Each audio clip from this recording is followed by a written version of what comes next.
symbolize ng baptism, it is his faith going public, showing everyone that he is a person who believes in the Lord Jesus Christ. Baptism also is a symbol of our union with our Lord Jesus Christ. As you know, ang pagbaba daw sa tubig ay simbolo ng kamatayan. So, as he is going to be dipped in the water, it symbolizes his death from sin, and as he is taken up, yun yung sinisimbolo ng kanyang pagkabuhay in Christ. And therefore, of course, as you are baptized in the Lord Jesus Christ, you do not just get baptized and then live your own life. It is also His commitment to live for our Lord. And hindi lang ito commitment to live for the Lord. Of course, as you live in obedience to the Lord, you are also living in commitment and giving yourself to the local church. Now, primarily si JP ang ating ilulubog at iaahon. Okay? Ilulubog at iaahon, hindi lang lubog. Okay? Ilulubog at iaahon. Siya primarily nandito, but we, brethren and friends, as you witness this is the visible gospel. As you have heard the gospel earlier, na ang ginawa ni Kristo defeated death.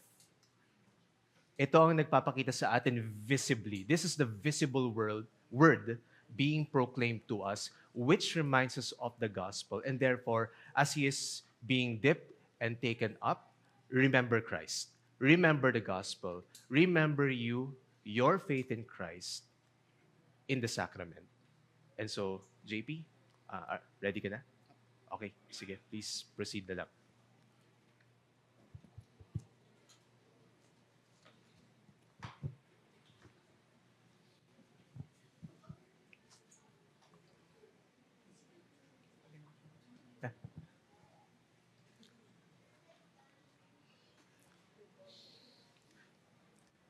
Okay, so JP, before ko i-administer ang sacrament of baptism, I'll be asking 3 questions. Okay? So, first question is, ikaw ba, JP, tumalikod ka na sa inyong mga kasalanan and have you placed your faith in our Lord and Savior, Jesus Christ? Yes. Okay. Second is, as you have answered yes sa aking first question, yung pangalawang question ko sa'yo is, will you commit the rest of your life in living in obedience to our Lord and Savior? Yes po. My third question is, will you give yourself to this church, Christ Heritage Church, to live in unity, love, and mutual edification? Yes po. Okay. Since you, brothers and sisters, you are witnesses. Sige, move lang tayo ng konti.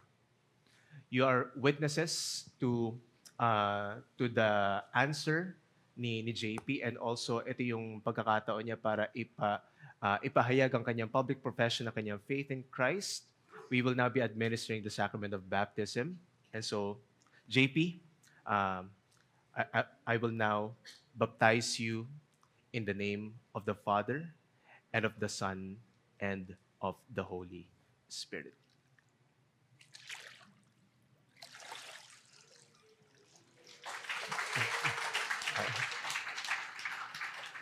Praise God.